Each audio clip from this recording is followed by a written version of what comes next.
आज हम देखेंगे मगध एम्पायर का टॉपिक। ये टॉपिक यूपीएससी के लिए काफ़ी इंपॉर्टेंट है क्योंकि मगध एम्पायर ने एंशिएंट इंडिया की पॉलिटिकल ट्रांसफॉर्मेशन में एक बहुत ही क्रूशियल रोल प्ले किया था। Magadh empire 6th century BC से लेकर 4th सेंचुरी बीसी तक चला।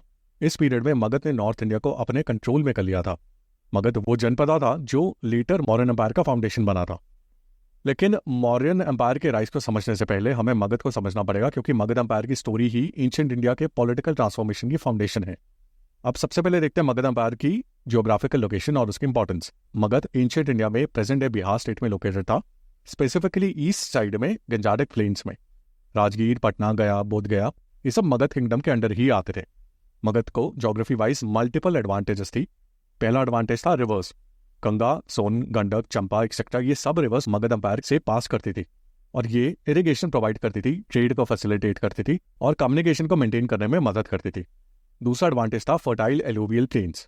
गंजाटिक वैली में जो मिट्टी थी वो न्यूट्रिएंट रिच होती थी। जब वहाँ पे जो भी क्रॉप लगाते थे वो अबंडेंटली ग्रो होती थी, specially rice. Eastern Gangetic planes में जहाँ मगध लोकेटेड था यहाँ पैडी कल्टीवेशन बहुत पॉपुलर हो गई थी, जिसने राइस की यील्ड को बहुत ज्यादा बढ़ा दिया था। तो मगध एम्पायर में फूड का सरप्लस हो गया था। तीसरा फैक्टर था छोटा नागपुर प्लेट्यू में आयरन माइंस। आयरन बहुत इंपॉर्टेंट था।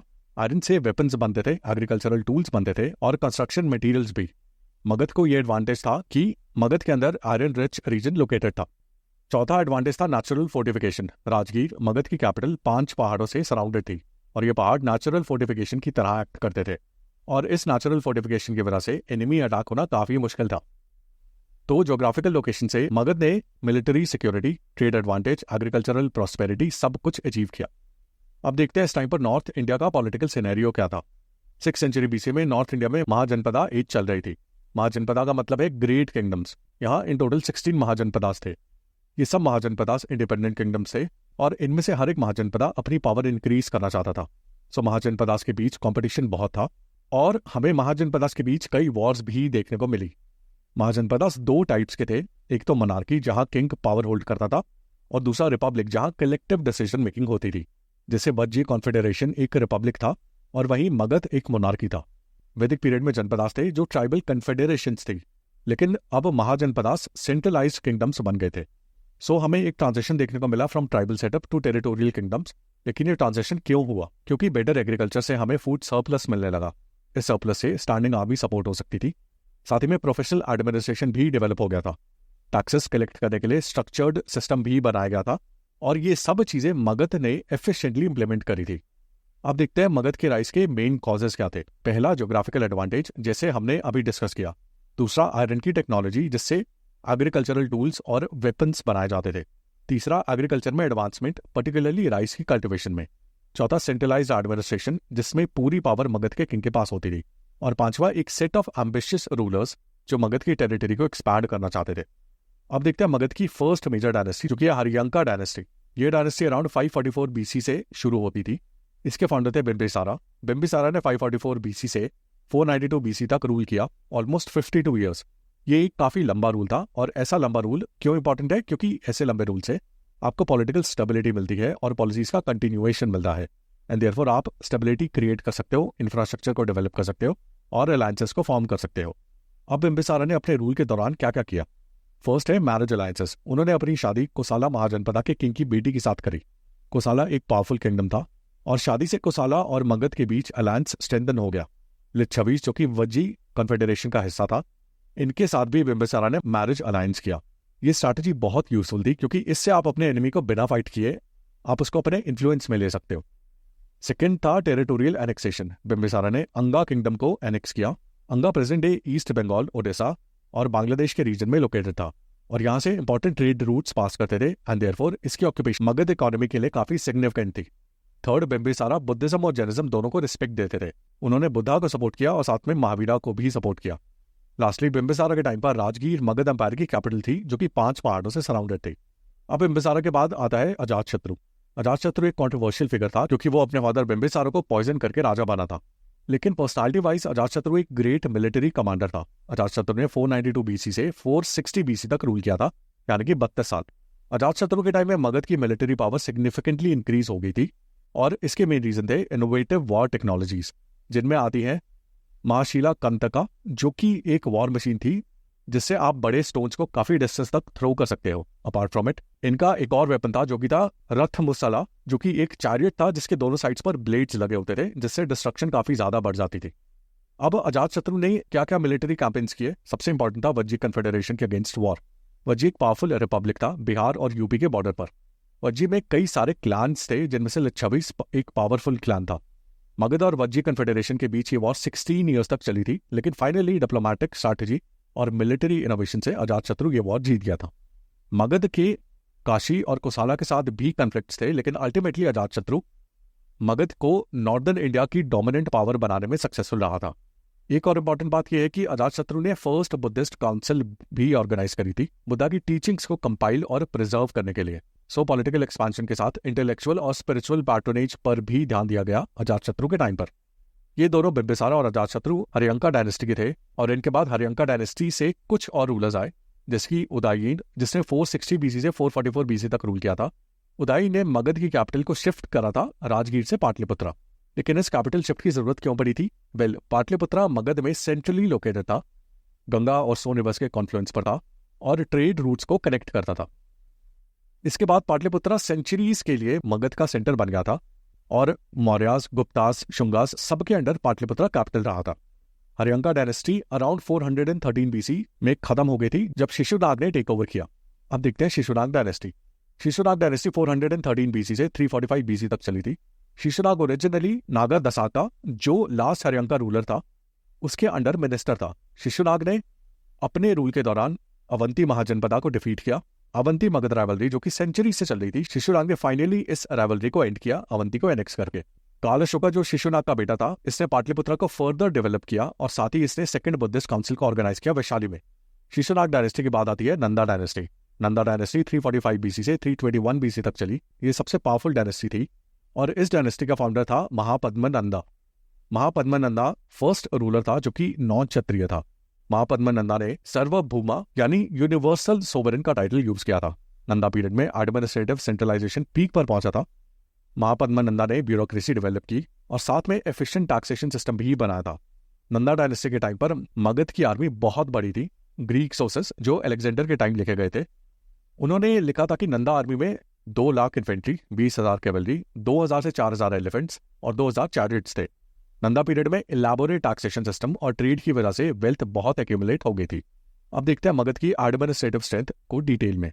एडमिनिस्ट्रेटिव स्ट्रेंथ मगध के पावर बेस का फाउंडेशन था। मगध के एडमिनिस्ट्रेटिव सेटअप में सेंट्रलाइज्ड किंगशिप सबसे इंपॉर्टेंट थी। किंग अल्टीमेट एग्जीक्यूटिव, लेजिस्लेटिव और जुडिशियल पावर होल्ड करता था, लेकिन साथ ही में बेटर एडमिनिस्ट्रेशन के लिए ब्यूरोक्रेसी को भी डेवलप किया गया। मगध के अंदर हम कुछ ऑफिशियल्स की बात करें तो इसमें आते हैं अमत्यास यानी मिनिस्टर्स, महामत्यास यानी हायर ऑफिशियल्स, समाहर्ता यानी रेवेन्यू कलेक्टर, सन्निधाता यानी ट्रेजरी ऑफिसर, सेना नायका यानी आर्मी कमांडर, जजेस, अकाउंटेंट्स एक्सेट्रा। ये सब सेंट्रल एडमिनिस्ट्रेशन के अंडर काम करते थे। मगध की गवर्नेंस को बेटर एडमिनिस्ट्रेशन के लिए डिपार्टमेंट्स में डिवाइड किया गया था। हर डिपार्टमेंट का एक सुपरिटेंडेंट होता था, जिसे अध्यक्ष बोला जाता था। जो डिपार्टमेंट बनाए गए थे उनमें आते हैं revenue department, army department, justice department, public works department etcetera. Village level पर विलेज हेडमेंट होता था, जिसे ग्रामीणी बोला जाता था, जो टैक्स कलेक्शन करता था। डिस्ट्रिक्ट लेवल पर ऑफिशियल थे जिन्हें राजुकास बोला जाता था, जो लैंड मेजरमेंट करते थे और जुडिशियल फंक्शन हैंडल करते थे। इस टाइम पर टैक्सेशन सिस्टम बहुत सिस्टमेटाइज्ड हो गया था। टैक्स लैंड रेवेन्यू के बेसिस पर कैलकुलेट होता था, और ये usually 1/6 of the total revenue होता था। टैक्स कैश में भी और काइंड में भी कलेक्ट होता था। बिंबिसारा के टाइम से ही ये टैक्सेशन का सिस्टम डेवलप होना शुरू हुआ, लेकिन नंदा डायनेस्टी ने इसको परफेक्ट किया था। Apart from it, regular audits भी होते थे, जहां सेंट्रल अथॉरिटी की तरफ से इंस्पेक्टर्स आते थे और चेक करते थे कि प्रोविंशियल एडमिनिस्ट्रेशन सही से काम कर रहा है या नहीं। साथ ही में law enforcement system well establish था। इसमें जजेस थे, कोर्ट्स थे और इन्फोर्समेंट मैकेनिज्म्स भी थे। साथ ही में पनिशमेंट के लिए सिस्टम्स थे, जैसे कि फाइन्स, इम्प्रिजनमेंट और एक्सट्रीम केसेस में कैपिटल पनिशमेंट। मगध के पास एक ह्यूज परमानेंट स्टैंडिंग आर्मी थी, जिसमें एलिफेंट्स, कैवलरी, इन्फेंट्री और चैरियट्स होते थे। इसके अलावा मगध में फोर्ट्स बिल्ड किए गए थे स्ट्रैटेजिक लोकेशंस पर बेटर डिफेंस के लिए। सो मगध एम्पायर की एक कंप्लीट एडमिनिस्ट्रेटिव मशीनरी थी, जो लार्ज टेरिटरी को ऑफिशियली गवर्न कर सकती थी। अब देखते हैं पॉलिटिकल यूनिफिकेशन को डिटेल में। मगध के राइज का मतलब सिर्फ टेरिटोरियल एक्सपांशन नहीं था, इसका मतलब था पॉलिटिकल कंसोलिडेशन का एक complete system. 6th century BC में 16 इंडिपेंडेंट किंगडम से हर एक का अपना किंग और अपना एक पॉलिटिकल सिस्टम। मगध ने ग्रेजुअली इन किंगडम्स को डिप्लोमेटिक और मिलिट्री प्रेशर से यूनिफाई किया। बिम्बिसारा के टाइम से मगध ने स्मॉलर किंगडम्स को एब्जॉर्ब करना शुरू किया और ये एक्सपांशन अजातशत्रु के अंडर और भी हुई। 4th सेंचुरी बीसी तक जब नंदा डायनेस्टी रूल कर रही थी तब मगध का एम्पायर इंडिया की एक बहुत ही मेजर पावर के रूप में एस्टैब्लिश हो चुका था। इस पॉलिटिकल यूनिफिकेशन के फ्रेमवर्क को बाद में चंद्रगुप्त मौर्य और अशोका ने यूज किया और वो ऑलमोस्ट एंटायर इंडिया को यूनाइट कर गए थे। सो मगध का रोल सिर्फ कॉन्क्वेस्ट नहीं था, लेकिन पॉलिटिकल मॉडल क्रिएट करना था जो सब कॉन्टिनेंट को यूनाइट कर सके। ये एक कंसेप्चुअल शिफ्ट था from regional powers to a centralised imperial state. अब देखते हैं इकोनॉमिक डेवलपमेंट को डिटेल में। एग्रीकल्चर पूरी इकोनॉमी का फाउंडेशन था। ईस्टर्न गंजाटिक प्लेन्स जहां मगध लोकेटेड था, ये एरिया बहुत फर्टाइल था। यहाँ वेट राइस की कल्टिवेशन होती थी और फर्टाइल सॉइल की वजह से राइस की यील्ड यहाँ काफ़ी ज़्यादा होती थी। इस टाइम पर पैडी ट्रांसप्लांटेशन टेक्निक का यूज़ किया जाने लगा था और इससे साल में 3 बार राइस की क्रॉप लगाई जा सकती थी और इससे फूड सरप्लस जनरेट हो पाया। इस सरप्लस ने पॉपुलेशन ग्रोथ को सपोर्ट किया। साथ ही में अब क्योंकि फूड सरप्लस में अवेलेबल था, इसलिए एक section of population urban centres में नॉन एग्रीकल्चरल ऑक्यूपेशंस में हिस्सा ले सकती थी। सो कई सारे ऑक्यूपेशंस में भी हमें एडवांसमेंट देखने को मिले, जैसे कि merchants, crafts people, administrators etcetera. इसके साथ ट्रेड नेटवर्क्स डेवलप किए गए और इन ट्रेड नेटवर्क्स में रोड्स के साथ साथ रिवर्स, स्पेशली गंगा रिवर का यूज किया जाता था। इनफैक्ट मगध एम्पायर के टाइम पर एक मेजर नॉर्थ इंडिया का ट्रेड रूट जिसे उत्तर पथ बोला जाता था, ये तक्षशिला से बंगाल तक जाता था और ये मगध की कैपिटल पाटलिपुत्रा से पास होके जाता था। इन मेजर ट्रेड रूट्स पर टोल्स के थ्रू टैक्स कलेक्ट किया जाता था। साथ ही इस टाइम पर मेजर मर्चेंट कम्युनिटीज तो एस्टैब्लिश हुई ही थी, लेकिन साथ ही साथ गिल्ड्स या फिर ट्रेड एसोसिएशंस का भी इमर्जेंस हुआ, जिसे श्रेणीज बोला जाता था। ये गिल्ड्स प्रोफेशन स्पेसिफिक होते थे, जैसे कि weaver guild, potter guilds, metal worker guilds etcetera. इन गिल्ड्स के थ्रू गुड्स के प्रोडक्शन को रेगुलेट किया जाता था और क्वालिटी कंट्रोल मेंटेन किया जाता था। इस टाइम पर कॉइनेज सिस्टम इंट्रोड्यूस हो गया था और हमें पंच मार्क्ड कॉइन्स जो कि सिल्वर और कॉपर के बने होते थे, इनका यूज देखने को मिला था। ये कॉइन्स ही स्टैंडर्डाइज्ड मीडियम ऑफ एक्सचेंज बन गए थे और इस कॉइनेज सिस्टम से ट्रेड ईजी हो गया था। साथ ही में टैक्स कलेक्शन भी कॉइन्स में होने लगा था, जो कि ज़्यादा ईजियर था। इसके अलावा फॉरेस्ट प्रोड्यूस जैसे कि टिम्बर या फिर इवन एलिफेंट्स, इनका भी ट्रेड होता था। छोटा नागपुर प्लेट्यू से माइन किए गए आयरन से वेपन्स और टूल्स बनाए जाते थे जो कॉमर्स को सपोर्ट करते थे। मगध में इस टाइम पर अर्बन सेंटर्स डेवलप हुए, जैसे कि राजगीर, पाटलिपुत्रा और चंपा, और कॉमर्स को बूस्ट करने के लिए इन अर्बन सेंटर्स में मार्केट्स एस्टैब्लिश करी जाती थी। अब जैसे कि मैंने आपको बताया कि मगध में फूड का सरप्लस था और इस वजह से लोग, स्पेशली वो जो अर्बन एरियाज में रहते थे, ये अलग अलग क्राफ्ट्स में स्पेशलाइज करने लगे थे, जैसे कि fine textiles, jewellery, metal work, terracotta figurines etcetera.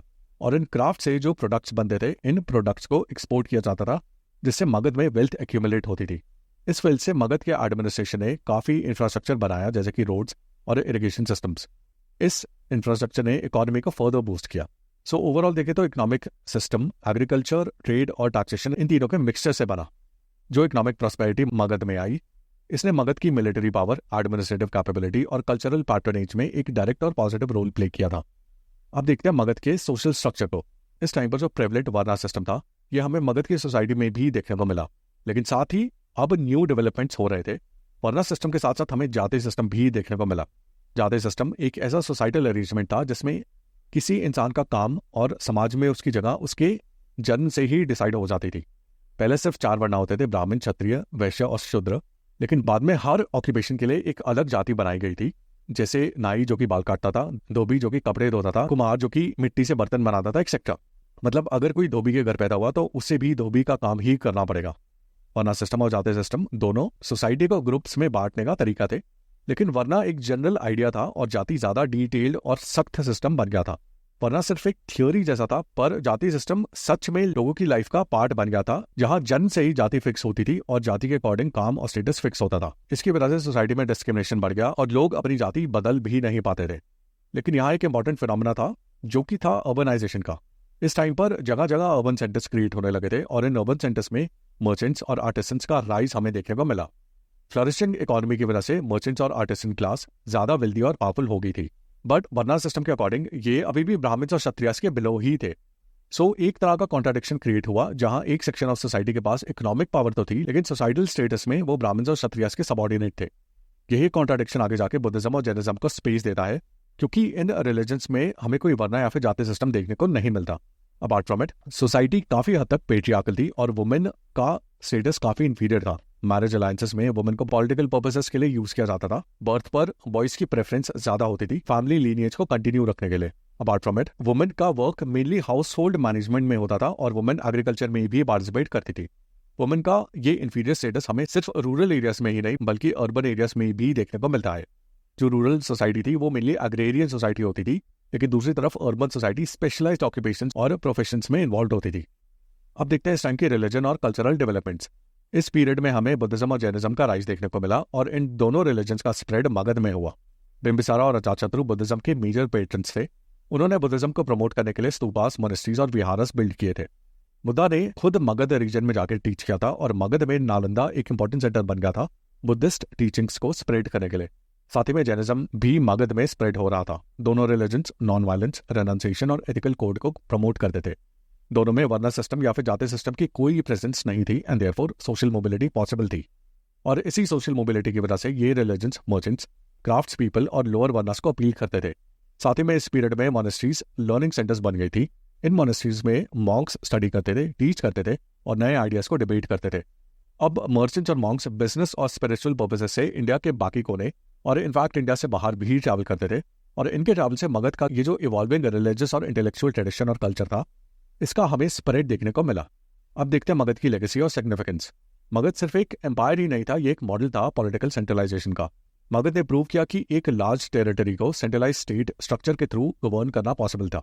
आगे जाके मौर्य और गुप्तास दोनों ने ये मॉडल कंटिन्यू किया और फर्दर डेवलप किया। पाटलिपुत्रा जो मगध की कैपिटल थी, ये फ्यूचर में मॉडर्न पीरियड, गुप्ता पीरियड और शुंगा पीरियड सब के अंडर कैपिटल रही। अब चाहे वो agriculture plus trade plus taxation का इकोनॉमिक मॉडल हो या फिर centralised bureaucracy, standing army, provincial structure और लोकलाइज्ड एडमिनिस्ट्रेशन की हायरार्की का एडमिनिस्ट्रेटिव मॉडल हो, ये मॉडल्स मौर्यास और गुप्तास ने आगे जाके इनहेरिट किए। हमें इस पीरियड में मिलिट्री टेक्नोलॉजी में एडवांसमेंट देखने को मिली, जहां एलिफेंट्स और आयरन से बने एडवांस वेपन्स का यूज किया जा रहा था। साथ ही बुद्धिज्म और जैनिज्म जो मगध से ओरिजिनेट हुए थे, ये आगे जाके पूरे एशिया में स्प्रेड हुए। सो मगध में जो सीड्स प्लांट हुए वो मॉडर्न और गुप्ता एम्पायर में और ज्यादा फ्लरिश हुए और इंडिया की पॉलिटिकल, इकोनॉमिक और कल्चरल हिस्ट्री ने लार्जली मगध एम्पायर से शेप लिया। सो ये था मगध एम्पायर का topic. I hope you like the video. Follow for more.